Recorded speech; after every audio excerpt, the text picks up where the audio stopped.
हाकिमलाई पिठ्यूमा बोकेर प्रहरीले रोल्पाको पहिरो कटाउँदै गरेको दृश्य यति बेला सामाजिक सञ्जालमा चर्चामा छ।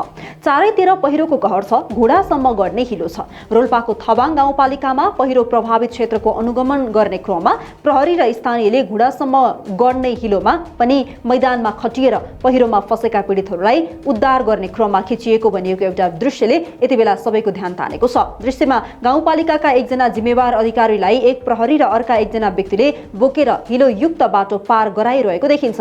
पहिरोका कारण बाटो हिलाम्मे र आवत जावत कठिन बनेको अवस्थामा अधिकारीलाई यसरी बोकेर लैजानु पर्ने परिस्थिति किन आयो भन्ने प्रश्न पनि उब्जिएको छ। हेर्दा अधिकारीको खुट्टामा हिलो नलागोस् भनेर बोकेको जस्तो पनि देखिन्छ, तर हिलाम्मे पहिरोमा घुडा गडेपछि प्रहरीले पाइला पनि सार्न सक्दैनन् र अधिकारी हिलोमा टेक्न बाध्य हुन्छन् र उद्धार कर्मीहरू मजाले हाँस्छन्।